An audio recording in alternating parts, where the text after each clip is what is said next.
The eternal dawn hung in the void like a wounded animal, its battle-scarred hull blowing faintly against the endless backdrop of stars.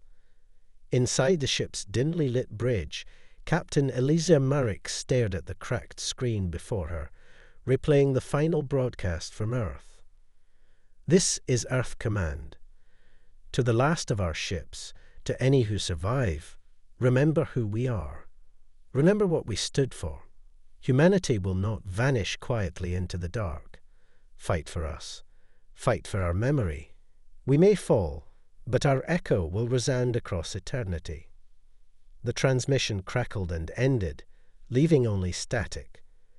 Marek closed her eyes and exhaled slowly. Her crew watched her in silence, their expressions a mixture of grief and determination. She turned to face them, her voice steady despite the weight of loss pressing on her chest. "You've all heard it before, but I want you to hear it again. Not just the words, but the promise. Earth fell, but we are still here.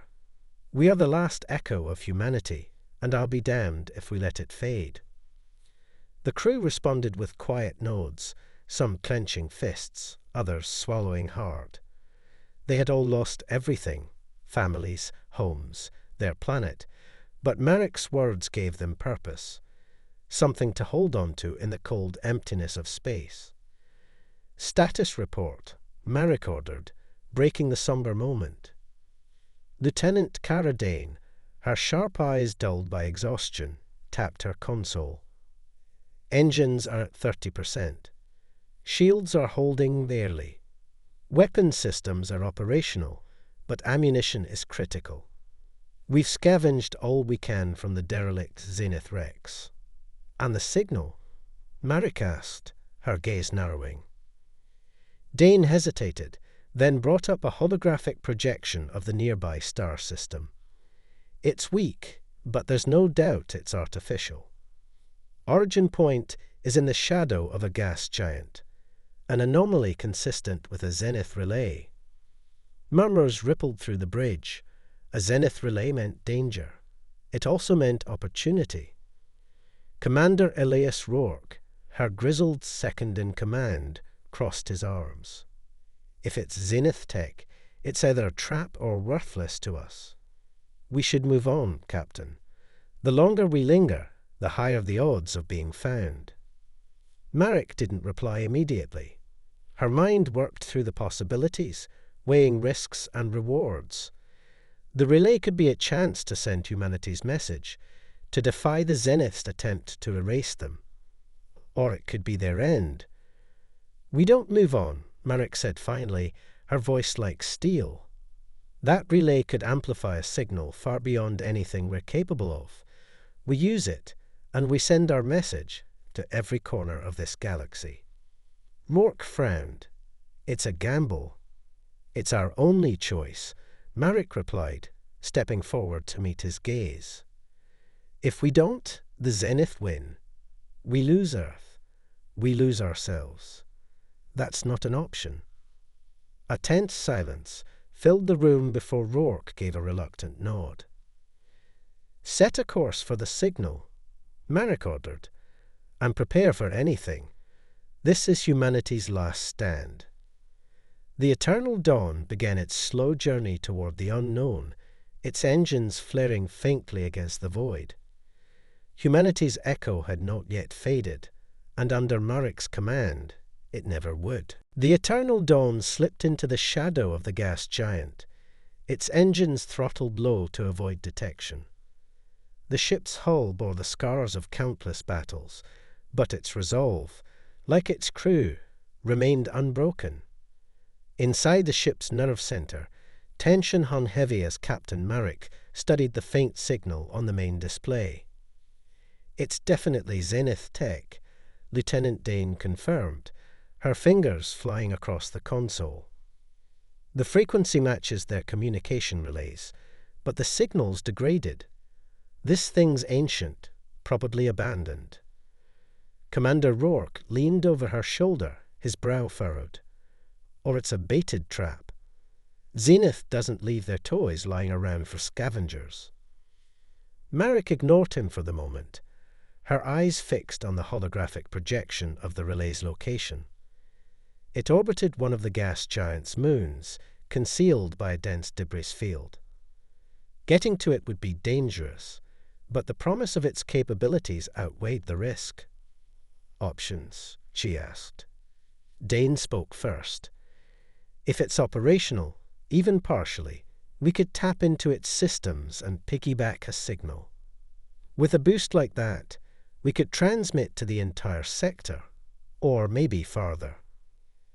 "And draw every Zenith ship within range straight to us," Rourke countered. "We're running on fumes as it is, Captain.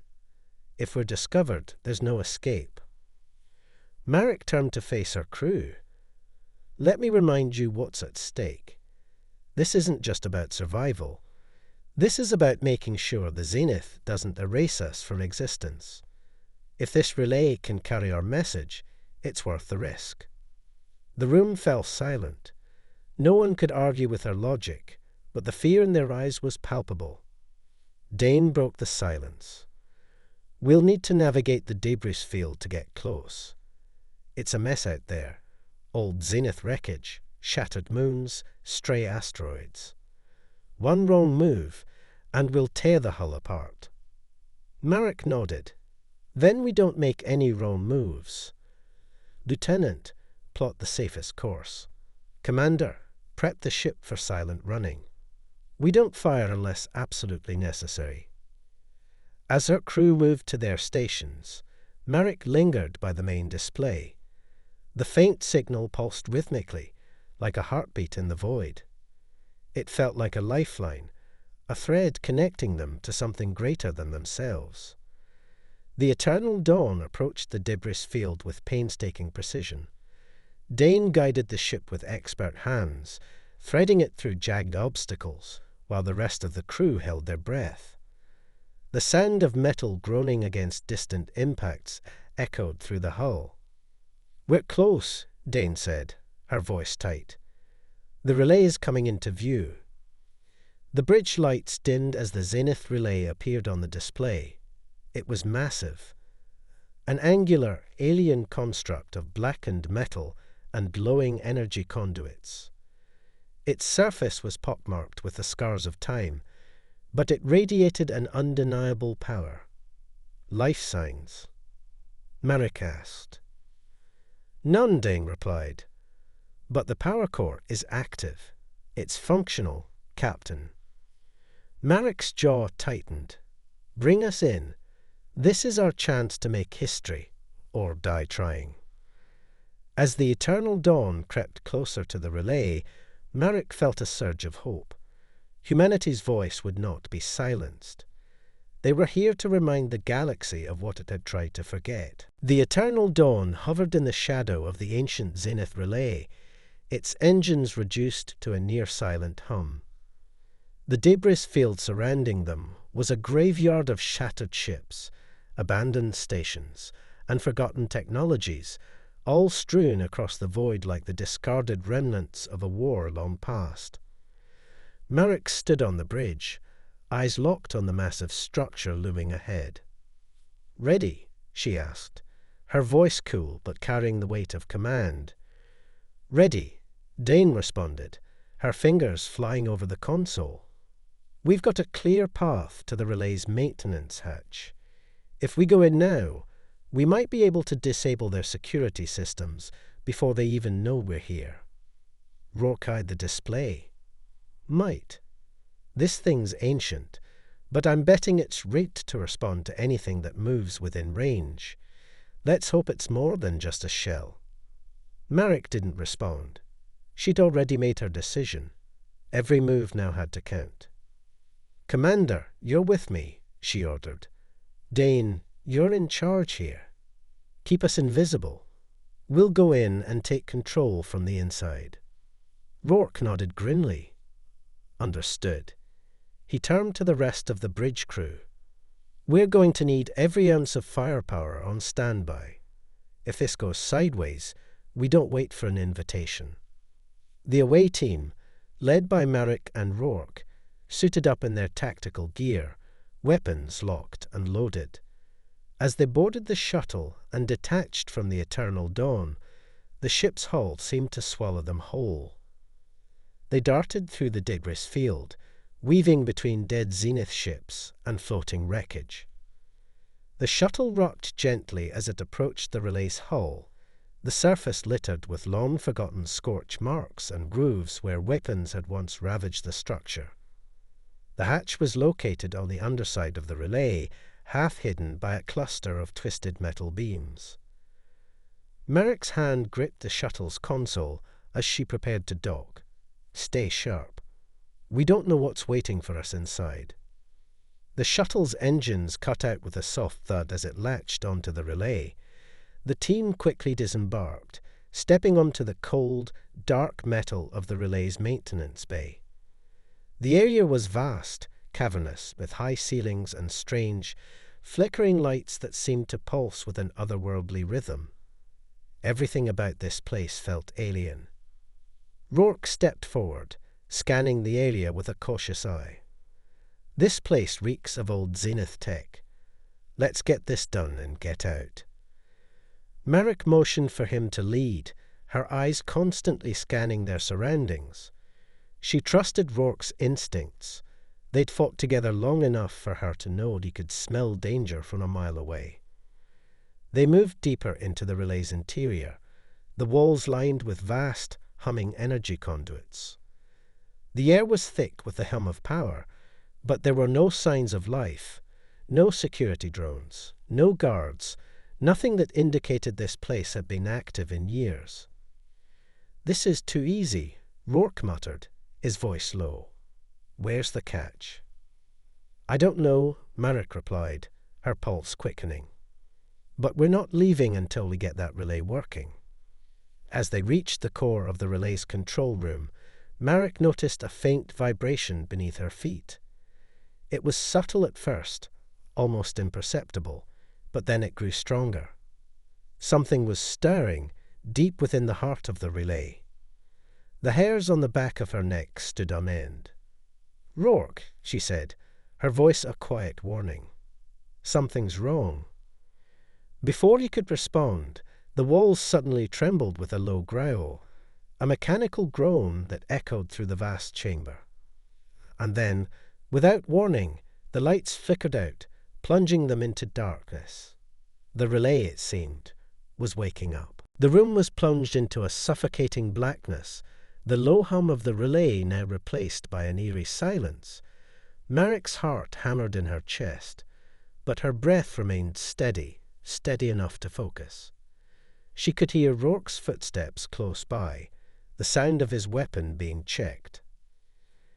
"Stay close," Merrick whispered, her voice steady but tight. Without warning, a brilliant flare of violet light erupted from the center of the room, casting long, jagged shadows across the walls. The control panel in front of them flickered to life, but it wasn't a normal display. It was as if the entire relay was awakening, its alien systems reactivating after centuries of dormancy. "Get that panel open," Merrick ordered, her pulse quickening. Dane's voice crackled through their comms. "Captain, we're picking up heavy energy fluctuations. Something's triggering the relay's defenses. You need to move fast." Merrick didn't need to be told twice. She darted toward the control panel, pulling out a toolkit and prying open a panel beneath the glowing surface. Her hands moved quickly but carefully, twisting wires and rerouting connections to bypass the automatic security protocols. Rourke, ever the sentinel, scanned their surroundings as the room's atmosphere grew increasingly tense.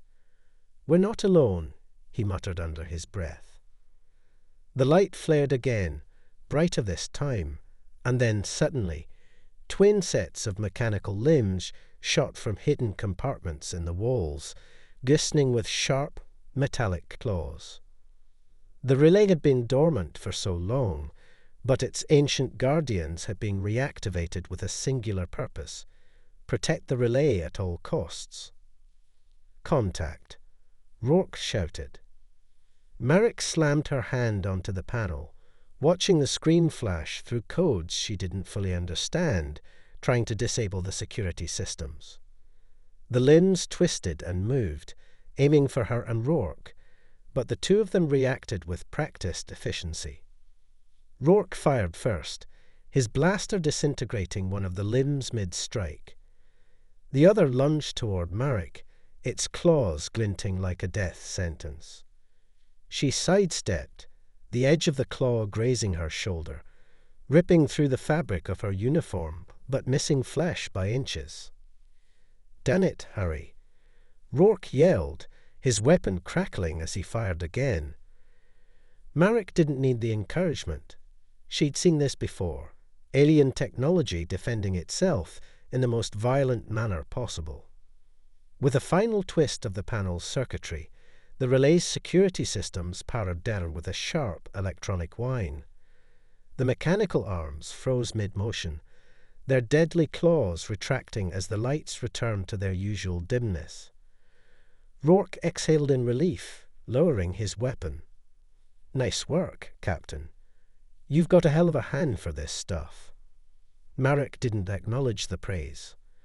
Her eyes were fixed on the now-powered control panel. The relay was alive, its systems waiting for the right input to send a message that could be humanity's salvation. "We don't have much time," Marek said, her voice calm but sharp. "Dane, can we still access the relay's full transmission range?" Dane's voice crackled through their earpieces.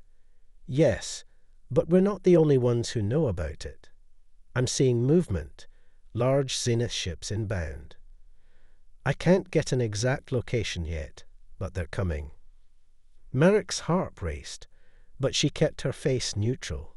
There was no time to waste. "Understood. We're going to transmit, and we're going to do it now."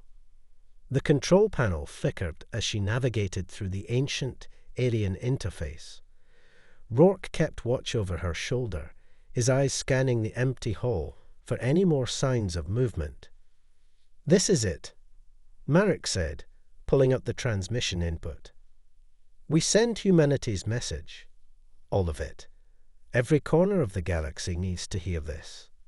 She started typing. The message had been in her mind for days, crystallizing with each passing hour. A declaration that humanity would not fade into the past, that they were more than a fleeting moment in the galaxy's timeline. It was everything they had been, everything they had fought for. "Humanity's will to survive," she murmured as she typed the final word, "has no end." As the relay's systems powered up to transmit the message, a low rumble vibrated through the relay's walls. The Zenith were almost upon them. Rourke gripped his weapon tighter, preparing for the inevitable. "We're not leaving here in one piece, are we?" Marek's lips curled into a grim smile as she pressed the final button. "Not if we're lucky." The transmission began, a pulse of light radiating outward, carrying humanity's voice into the galaxy, unbroken, undying, and unwavering. The message pulsed from the relay, a beacon of defiance that tore through the cold void of space, lighting up distant systems with humanity's last call. For a brief moment, it seemed to echo through the galaxy, hope, anger, and a defiant promise all bundled into one, broadcast far beyond the reach of the eternal dawn. But that hope was short-lived. The faint hum of the relay, once steady, now flickered erratically. A surge of energy pulsed through the room, and Marek's gut tightened as a chilling realization hit her. They had been detected. The walls of the relay vibrated ominously, the ancient structure groaning as if it had been awakened from a long, peaceful slumber. The light from the transmission faded, and the entire control room darkened, the hum of the relay now replaced by the distant thrum of approaching engines. "Captain, they're here." Dane's voice crackled over the comm. "Multiple Zenith ships, large ones. I'm seeing battlecruisers." "Damn it!" Marek hissed under her breath. The Zenith were swift, relentless. They'd come for the relay, and they would come for them next. Rourke was already moving, reloading his weapon with practiced precision. We've got maybe 5 minutes before they're on top of us. We need to get back to the shuttle now. Not yet. Marek snapped. She was still staring at the control panel, watching the last remnants of the transmission make their way into the void. The relay's systems flickered once more, and then everything went dark. We've done our part. Now we need to ensure the signal gets out. If the relay shuts down, we've wasted everything. Rourke gritted his teeth. We don't have time to babysit an ancient Zenith piece of junk. Those ships won't wait for us to finish playing hero. I know, Marek said, her eyes narrowing as the lights flickered again. But we can't leave until we know that signal is unstoppable. We need to make sure the Zenith can't shut it down. The ground trembled beneath their feet as the first of the battlecruisers entered orbit around the gas giant. The sensor readings were blaring in the background, confirming what Marek already knew. They were about to be surrounded. We're out of time, Rourke said, moving to the shuttle's comms. Dane, get us out of here. Now. Marek held up a hand, silencing him. She turned to the control panel one last time. With a few swift movements, she managed to reroute the relay's core power to the emergency backup systems. If we can't send the message through, I'm going to make sure they can't stop it. This relay is going to be transmitting for as long as possible, whether they like it or not. The relay hummed again, this time with more force. Marek heard the low, vibrating rumble beneath the structure as the backup system came online, just as she'd hoped. All right, she said, turning to Rourke. Let's move. We've got our insurance. But as they rushed back toward the shuttle, the unmistakable sound of approaching firepower filled the air. The Zenith had begun their assault. A violent shudder ran through the relay, and Marek could feel the tremors through the floor as the first shots from the battlecruisers connected with the relay's outer hull.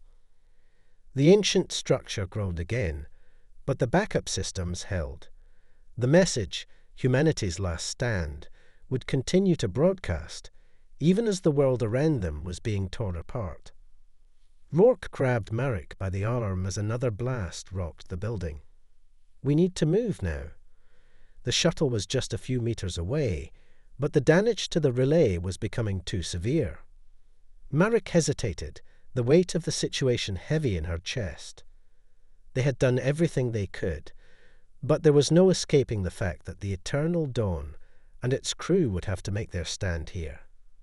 The message had been sent, but it wouldn't be enough unless they survived long enough to inspire others to rise. The shuttle doors slammed shut behind them with a loud clang, and the crew scrambled to strap in as Rourke slammed the engines into full power. But even as they disengaged from the relay, Marek couldn't shake the nagging thought at the back of her mind. Would humanity's echo reach the stars before the Zenith snuffed it out? As the shuttle tore away from the chaos, Marek glanced back through the viewports at the distant, glowing pulse of the relay. It was still transmitting, its light a small but brilliant sign that humanity's defiance had been heard. But for how long?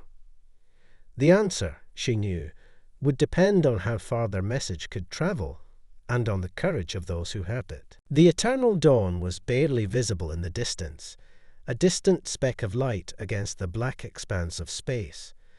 Captain Marek had barely managed to escape the destroyed relay's orbit before it was reduced to a smouldering ruin, but the danger was far from over.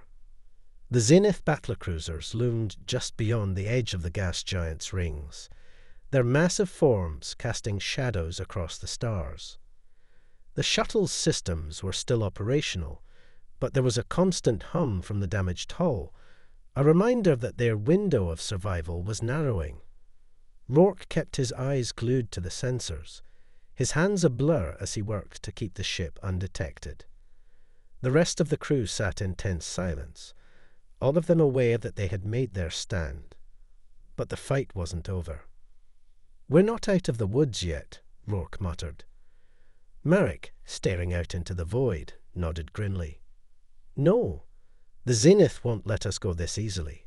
They'll be hunting us down now." The silence in the shuttle was oppressive, the tension a living, breathing thing. They had delivered humanity's message, yes, but at what cost? The Eternal Dawn was in no condition to go toe-to-toe with the Zenith. Every battle had stripped them of valuable resources. They were running on fumes, and yet the message had been sent. Marek knew that if there was to be any hope, it would come from the galaxies beyond. "Lieutenant Dane, how long until we can get a proper jump to the next system?" she asked, breaking the silence. Dane didn't look up from her console, but her voice was steady. "If we're lucky, we can make the jump in an hour. If we're unlucky, it'll take us longer to get the engines back to full power." Rourke's voice cut through. "Lucky or not, they'll catch us long before that happens." His eyes narrowed. "We need a distraction, something to draw them away from the ship. If we don't keep them busy, we're done." Marek's mind raced. There was no way they could outrun the Zenith. The only choice was to fight, or at the very least to delay them. "You're right," Marek said, a sense of determination creeping into her voice. "Dane, I want you to tap into any nearby system that could act as a distraction. A flare, something to draw their attention away from us." Dane worked swiftly, pulling up nearby celestial bodies on her screen. "There's a collapsing star about 3 parsecs from here, too far to hide, but if we time it right, we could trigger a massive burst of radiation from the event horizon. It'll send shockwaves through the Zenith sensors and cause confusion." Marek didn't hesitate. "Do it." Dane's fingers flew across her console, engaging the shuttle's auxiliary systems to redirect power to the communications array. A pulse of energy shot out, aimed at the collapsing star. The burst would be nothing short of spectacular, an explosion of radiation that would temporarily blind the Zenith's sensors and offer them the precious seconds they needed to escape. "We've got one shot at this," Dane said. "They won't be fooled for long." Marek nodded. "Understood. Prepare to jump as soon as we've got that window." A silence fell over them again as they all waited. The Zenith ships, still looming ominously in the distance, were unaware of their plan, for now. "Ready," Dane said after a moment. "The flare is triggered.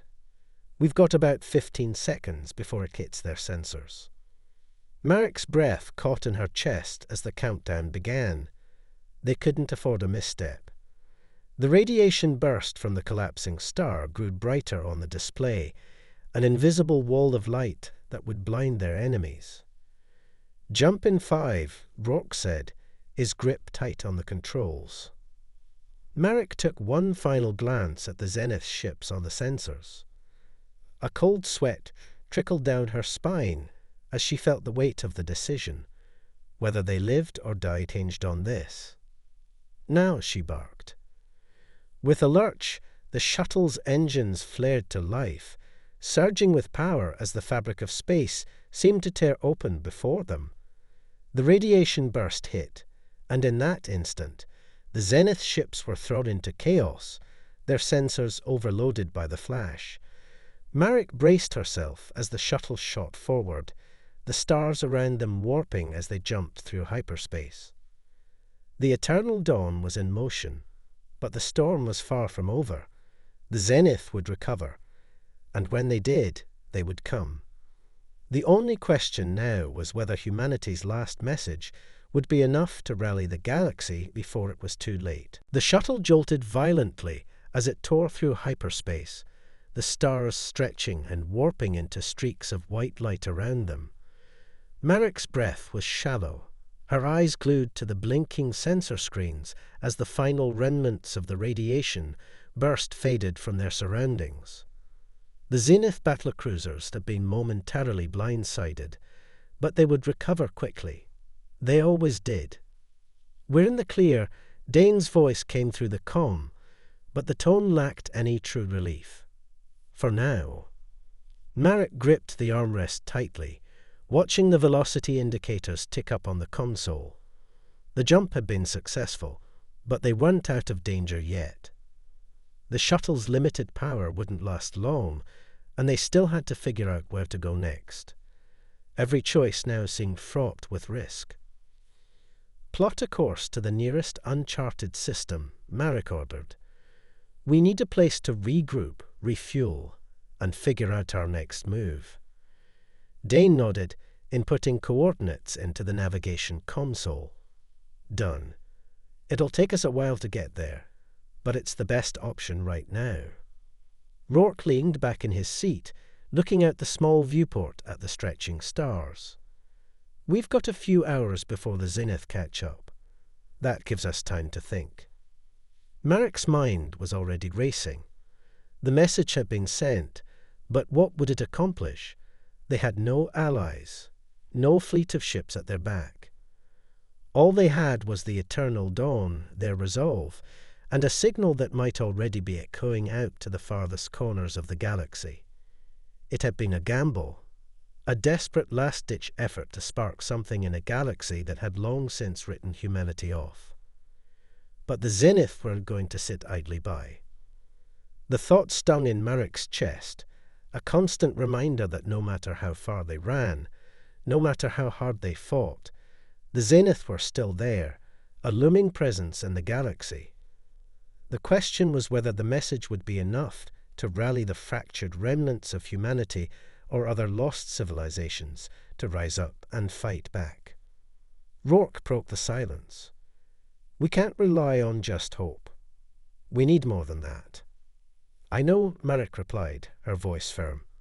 "But right now, hope is all we have." They travelled in silence for a while longer. The shuttle's engines hummed the only sound in the cramped space.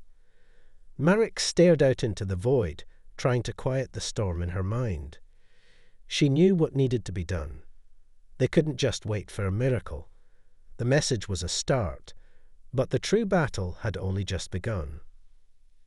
As the hours stretched on, Marek turned to Rourke, his face set with determination. "Rourke, get the comms up," she ordered. "I want to send a message to the last known resistance cells. We need to know who's out there. We need help." Rourke nodded, pulling up the encrypted channels that had once been used to coordinate humanity's last stand.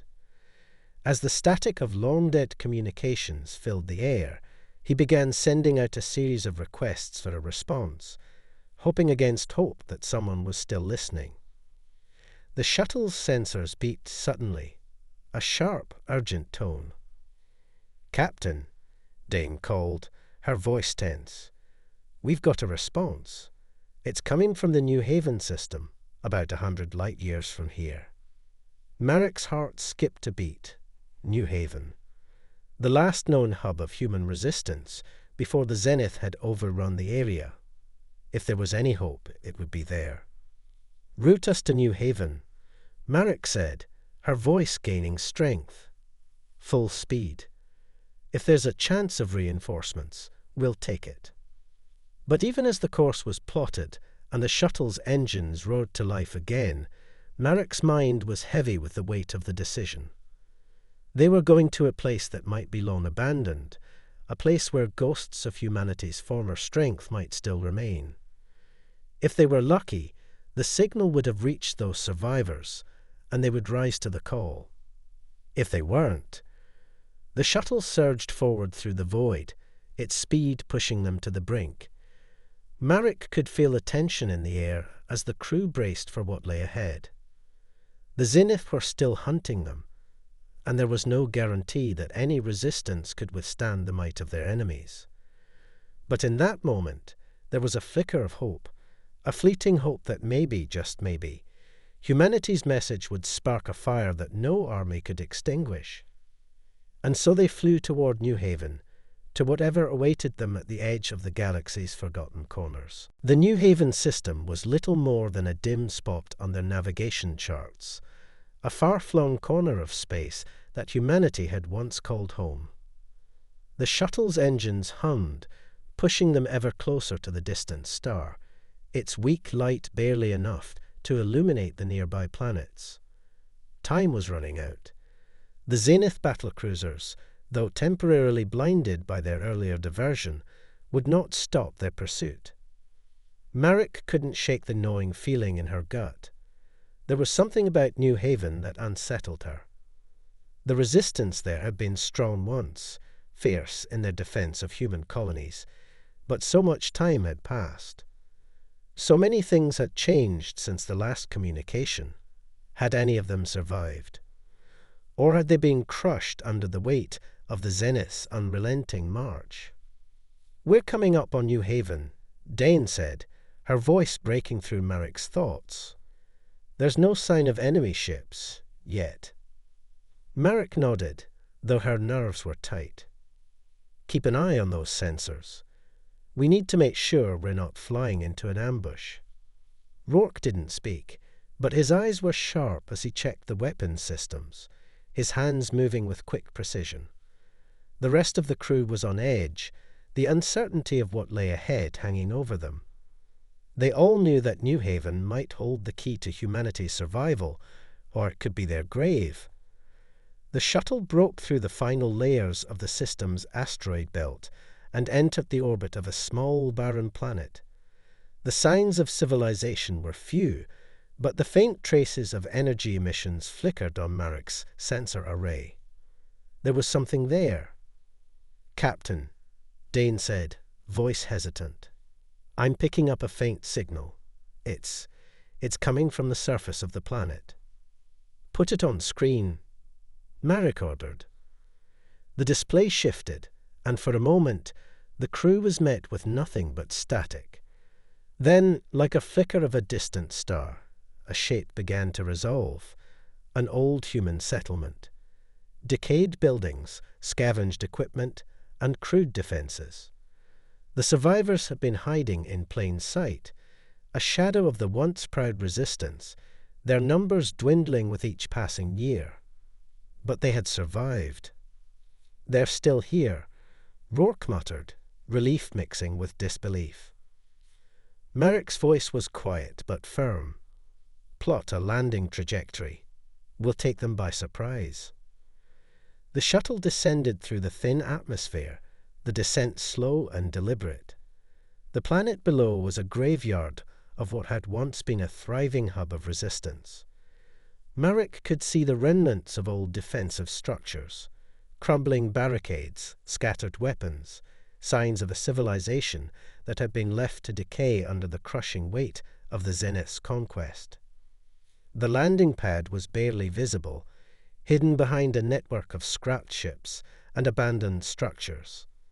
As the shuttle touched down with a gentle thud, Marek couldn't help but feel the weight of what they were about to do. They weren't just landing on a forgotten world, they were landing in the heart of a dying hope. The hatch hissed open, and a small group of ragged survivors emerged, their faces haggard but defiant. Marek saw their eyes scan the shuttle, locking onto her and the others as they filed out. There was no joy in their expressions, only a weary recognition of what had come before, and what was still to come. The leader of the survivors, a tall man with greying hair and a weathered face, stepped forward. He eyed Marek carefully, his posture one of both caution and respect. "You're the ones who sent the signal?" he asked, voice rough with years of silence. Marek nodded.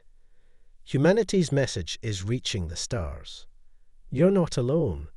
The Zenith are coming, but there's still time. We need to stand together. We can still fight." The man looked at her for a long moment, his eyes searching hers for any hint of false hope.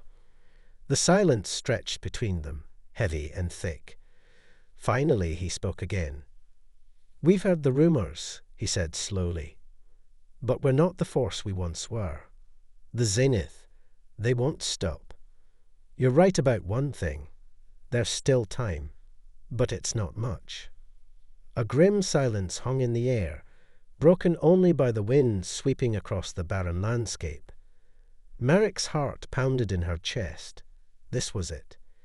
This was the moment they had fought for, the moment humanity's last hope could either rise again or fade away. She straightened her back, her voice steady despite the storm brewing inside. Then we'll make the most of it, together. And as the wind howled across the planet, carrying with it the dust of forgotten battles, Merrick knew one thing for certain. Humanity's echo was not just a message. It was the spark of a rebellion, and now it would burn brighter than ever before.